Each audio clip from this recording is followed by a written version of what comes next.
As we perceive our Earth in totality, the interrelatedness of humanity becomes more and more apparent.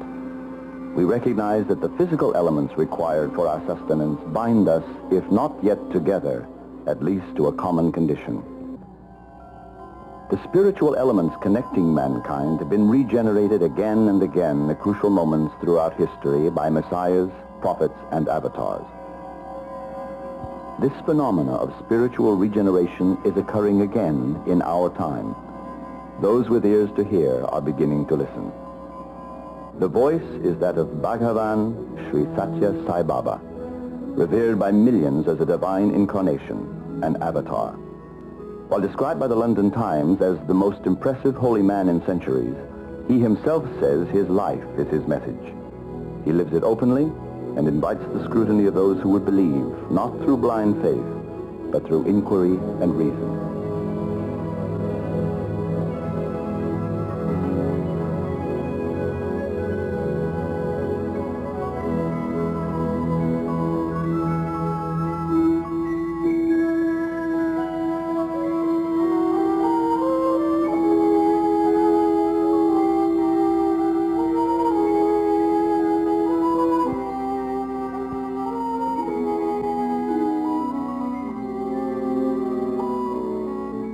The South Indian village of Puttaparthi is nestled along the Chitravati River at the foot of a circle of barren hills 127 miles north of Bangalore.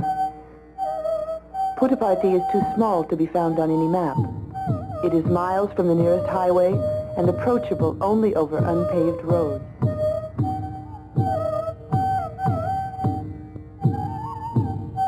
The village is blessed with 3 temples and a mosque.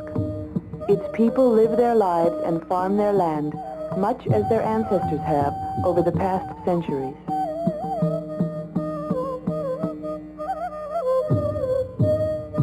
At sunrise on the morning of November 23, 1926, the prayers of a pious Hindu woman were answered when she gave birth to a son in a small house which formerly stood on this site. Witnesses recall untouched musical instruments resounding on their own in the house, and a mysterious cobra, a traditional sign of divinity, was later found under the newborn baby. The child was named Sathya Narayana Raju. As he grew, it became apparent young Sathya, whose name means truth in Sanskrit, was different from other children. He was helpful to the villagers, doing work unselfishly. Called Guru by his playmates, he led them in devotional songs before school and fascinated and amused them by materializing candy, pencils, and playthings from an empty bag.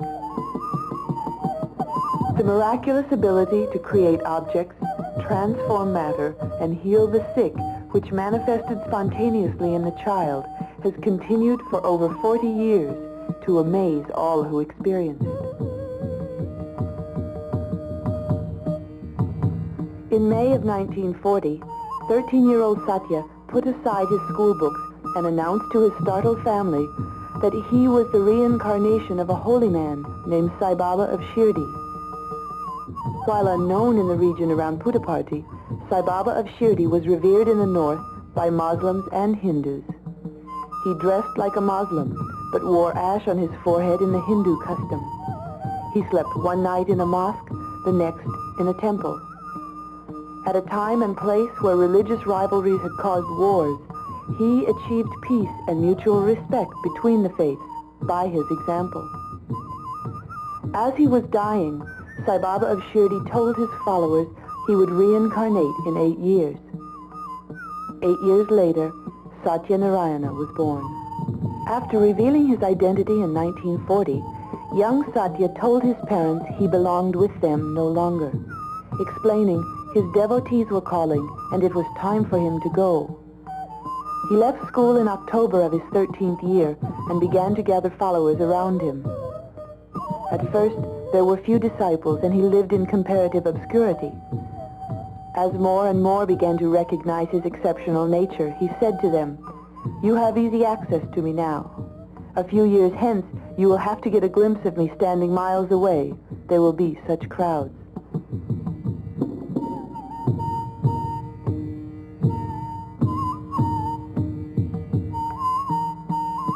the young man's fame spread throughout the region. When Sathya reached the age of 20, his elder brother, a schoolteacher in a neighboring township, wrote him a letter expressing concern about the dangers inherent in fame and public attention. Sathya responded to these concerns in a letter written May 25, 1947, in which he said, in part, "My dear one, let me tell you, it is impossible to plumb the hearts and discover the natures of those who have acquired spiritual wisdom. We have to stick to our own right path without getting affected by popular appraisal. It is not the way of the great to swell when people offer worship and shrink when people scoff. They themselves know the path they must tread. Their wisdom regulates and makes their acts holy. Self-reliance, beneficial activity, these two are their special marks. Why should you be affected by worry as long as I am adhering to these two? After all, the praise and blame of the populace do not touch the reality. They can only touch the outer physical frame. I have a task to foster all mankind and ensure for all lives full of bliss. I will not give up my mission nor my determination. I know I will carry them out. I treat the honor and the dishonor, the fame and blame that may be the consequence with equal equanimity. I act and move only for the sake of mankind. No one can comprehend my glory, whoever he is, whatever his method of inquiry, however long his attempt. You can yourself see the full glory in the coming years. I have no need to write these words. I write them because I felt you would be pained if I do not reply. Thus, your Baba." So it was that in 1947, Sathya Sai Baba gave his elder brother a prophetic glimpse into the future. In the early years, there was no ashram at Puttaparthi. Then, in 1950, construction of a prayer hall began at the foot of a hill on the outskirts of the village. Soon, other buildings were added, and a name was given, Prashanti Nilayam, the abode of peace. Although the prayer hall would be changed in later years, Sai Baba still lives there in the 2 small rooms built for him at this time. The early ashram was large enough to accommodate the increasing numbers of devotees who found themselves drawn to this young man. During the 1960s, as Sai Baba's name spread throughout India, religious festivals regularly attracted 20 or 30,000 followers to this remote spot. Hindus of differing sects, Muslims, Sikhs, and Christians, people who remembered well the religious wars following the partition of their country by the British in 1947, less than 20 years before, now came to experience the healing and unifying power of Sai Baba's message of universal love. By the 1970s, people from all over the world had begun to visit Prashanti Nilayam, and it became necessary to rebuild much of the ashram to accommodate the vast numbers, up to 100,000 now on a festival day.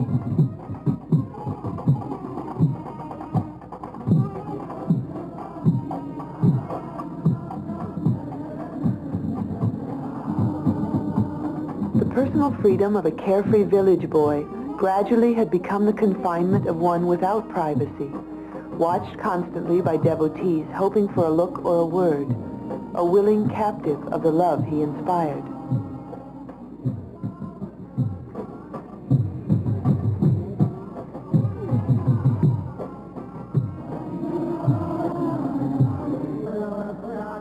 What has intrigued observers of Sai Baba's life is not only how his birth completed the prophecy of Sai Baba of Shirdi, and his life has carried out the prophecy in the letter to his brother, but how, to a remarkable degree, he has also fulfilled a scriptural prophecy made more than 5,000 years ago. In the Mahabharata, the ancient Hindu testament, Lord Vishnu, the preserver and protector of the universe, foretold of a Kali Yuga corresponding to our present age, which would be marked by moral and spiritual decline, by political corruption, oppression, dishonesty, crime, and the prevalence of falsehood. Then Lord Vishnu said, "When evil is rampant upon earth, I will take birth in the family of a virtuous man, and assume a human body to restore tranquility by the extermination of evils.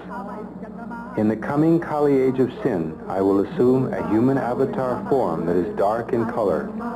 I will be born in a family in South India. This avatar will possess great energy, great intelligence, and great powers. Material objects needed for this avatar's mission will be at his disposal as soon as he will think of them. He will be victorious with the strength of virtue. He will restore order and peace in the world. This avatar will inaugurate a new era of truth and will be surrounded by spiritual people. He will roam over the earth adored by the spiritual people. The people of this earth will imitate this avatar's conduct, and there will be prosperity and peace. Men will once more betake themselves to the practice of religious rites. Educational centers for the cultivation of Brahmic lore and temples will reappear again everywhere. Ashrams will be filled with men of truth. Rulers of the earth will govern their kingdoms virtuously. The avatar will have an illustrious reputation. This prophecy is corroborated in the ancient classic scripture, the Vishnu Purana, which also mentions that this avatar will display superhuman powers in establishing the new age of truth. It adds, his parents will be devotees of Vishnu and will reside in a village worshipping the cowherd form of Lord Krishna. In fact, Sai Baba's mother and grandmother worshipped the aspect of Vishnu called Sathya Narayana for months before he was born, and Puttaparthi village was formerly Golapali, meaning home of the cowherds. So it is that the life of Bhagavan Sri Sathya Sai Baba appears to be fulfilling ancient prophecies and scriptures.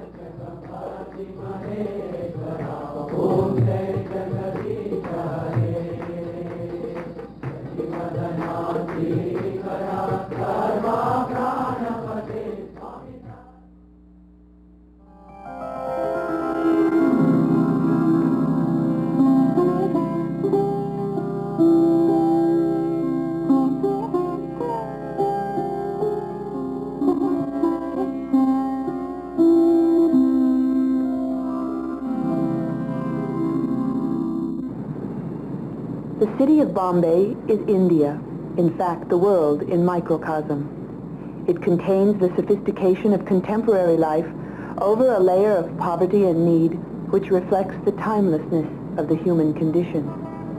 The spiritual teachings of Sathya Sai Baba are addressed with directness and simplicity to the hearts of all people.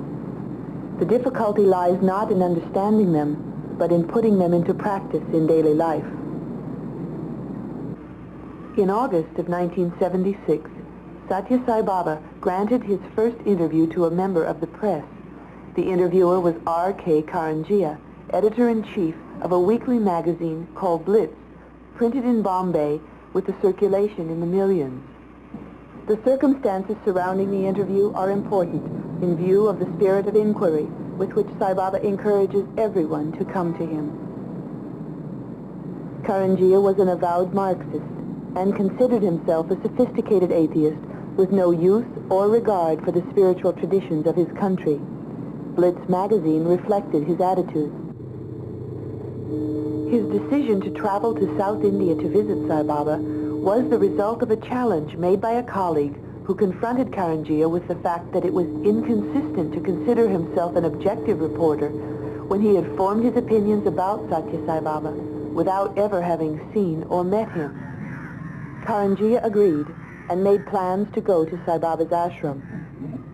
During the course of his visit, he was granted an interview. He later wrote, Baba not only radiated powerful emanations of what I could only describe as spiritual love and grace, but went on to amaze me with knowledge of the most intimate developments affecting my life and work.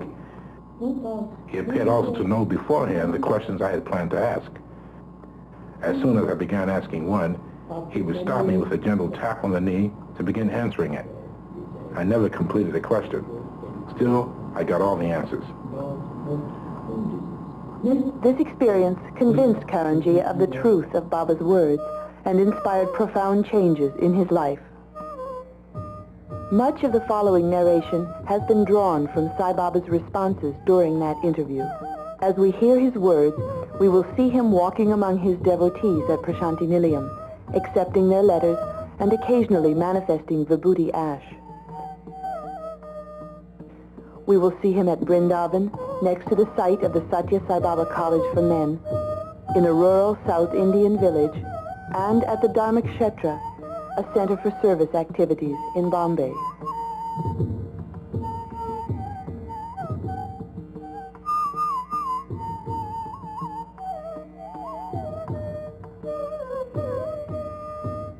God is man and man is God. All of us have something of God, the divine spark within us. All men are divine like myself, but with a spirit embodied in human flesh and bone. The only difference is that they are unaware of this godhood. They have come into this karmic prison through the mistakes of many lives. I have taken this mortal form out of my own free will. They are bound to the body, while I am free of this bondage. The main difference is that they are shoved hither and thither by desire, but I have no desire except the Supreme One to make them desireless. Whenever strife, discord, and disharmony overwhelm the world, God incarnates in human form to show mankind the way to love, harmony, and peace. The avatar takes a human form and behaves in a human way so that humanity can feel kinship with divinity. At the same time, he rises to godly heights so that mankind also can aspire to reach God.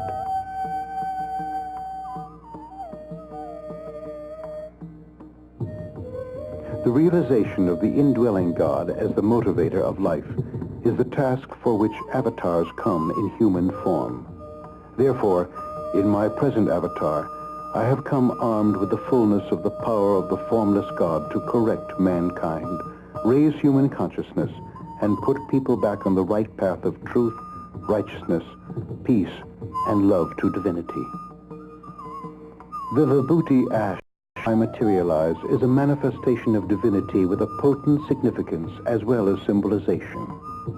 It is symbolic of the cosmic, immortal, and infinite nature of all forms of God, Atma, or the Spirit.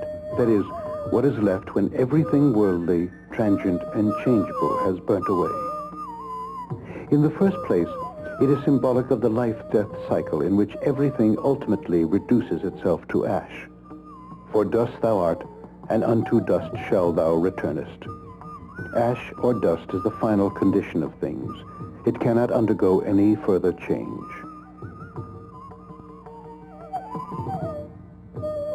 In the spiritual context, Vibhuti constitutes a warning to the receiver to give up desire, to burn all passions, attachments, and temptations in the fires of worship, which makes one pure in thought, word, and deed.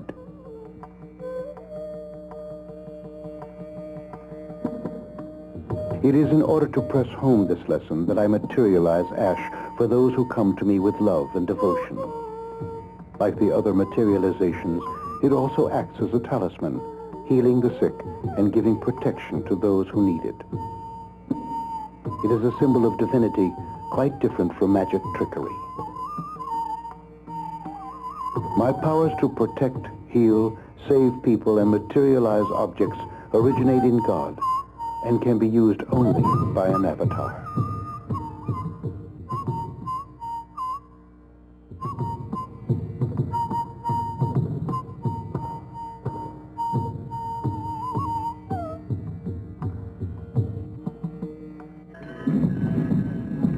An avatar is known by 16 signs.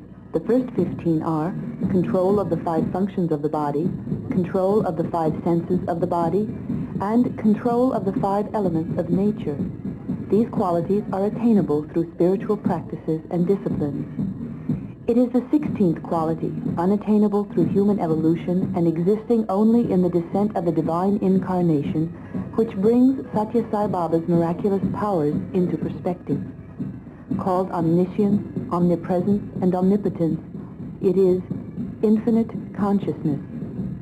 Einstein recognized the law in nature which says energy equals matter multiplied by the square of the speed of light, E equals mc squared. Thus, science proved the ancient yogic precept that matter and energy are two sides of the same coin, and it began to recognize matter as condensed energy moving along a continuum of constantly changing forms. The transformation of matter to energy and energy into matter occurs at the speed of light, in the realm of light, that same light which has been perceived throughout time in all religions as divine energy. An avatar is able to materialize and dematerialize objects, to direct his awareness throughout the cosmos, to move with the speed of light, and use the power of light in his mission. Unencumbered by demands of the body or laws of nature, his consciousness is one with the primal energy of creation, and is, therefore, infinite. To one with infinite consciousness, free even from space and time, what may appear to us as miraculous is the simple interplay of primary forces.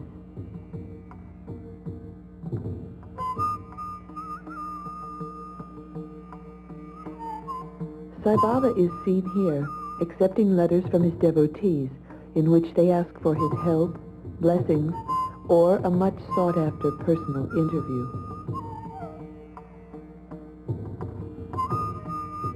The miracles I perform belong to the boundless power of God. So far as I am concerned, they are evidence of my divinity. It is not by any means an exhibition of divinity. All performances of magic, as you know, are done for the sake of income. These are tricks of the magician's trade. They constitute a kind of legalized cheating, the transfer of an object from one place to another by a trick of the hand which goes unnoticed. They involve no city or miraculous power. What I do is quite a different act of creation. It is neither magic, nor is it city power either. For one thing, I seek no return. For another, I do not cheat people by transferring objects, but I create them. Again, I do so not because of any need or desire of exhibition of my powers. For me, this is a kind of visiting card to convince people of my love for them and secure their devotion in return. Since love is formless, I use materialization as evidence of my love. It is merely a symbol. Most people desire talismans symbolic of my protection, so I provide them. When they are in trouble, they feel the grip of the ring, bracelet, or watch to remember me and call me to their rescue so that I can help them. On the other hand, if I give them something they cannot wear, they are likely to store it and forget about it. These trinkets or talismans give people a sense of security and protection they need in time of trouble or crisis, and create a symbolic link covering the long distances between them and myself. When the devotees need me, these objects flash the message as if by wireless, and I instantly come to their rescue.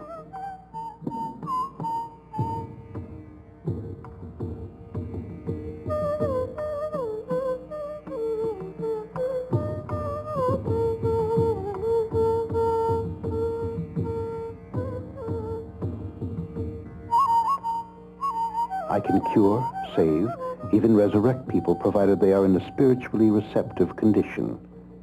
It is like the positive and negative currents of electricity. My capacity to heal can be compared to the positive current. Your devotion to me is the negative current. Once the two come together, the devotion provides what is called the miracle of healing. It is man's mind that is really responsible for his illness or health. He himself is the cause or motivator of either.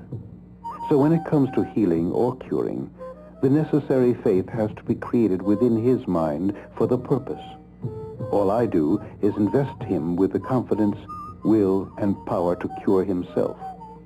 It is my abounding love reciprocated by the intensity of the devotee's faith in me that produces the desired result. The godliness which is present in everybody in the form of a little spark exists in me as the full flame. It is my mission to develop every little spark of God in everyone to the fullness of the divine flame.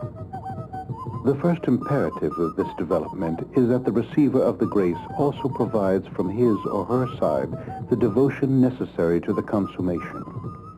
Those who carry the presence of Baba in their hearts, like an indwelling God, belong to this kind of devotee.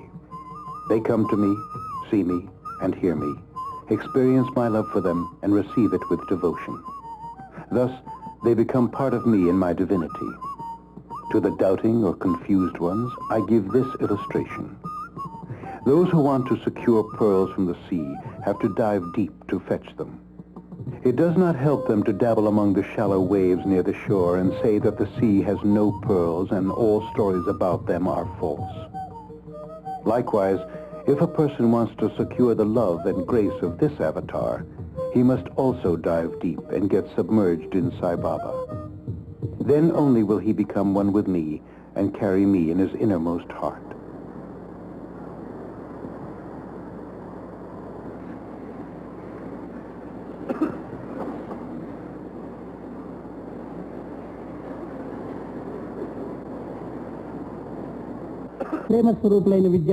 Today, evil is so widespread that humanity itself would be destroyed in a nuclear holocaust in the event of a world war. It is to prevent such a catastrophe that this avatar has come to raise human consciousness and save the world from disaster.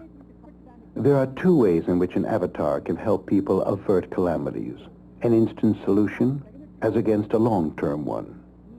Any instant solution would go against the fundamental quality of nature itself, as well as the karmic law of cause and effect. Most people live in the material world of their desires and egos, which is governed by this law. They reap the fruits of their actions. This brings about their evolution or devolution. If the avatar intervenes to instantly solve their problems, it would stop all action, development, even evolution. This solution can be ruled out because it totally negates the natural laws. The other and more effective alternative presents a long-term solution whereby the avatar leads the people themselves to a higher level of consciousness to enable them to understand the truth of spiritual laws. This will relate them back to nature and the karmic law of causation.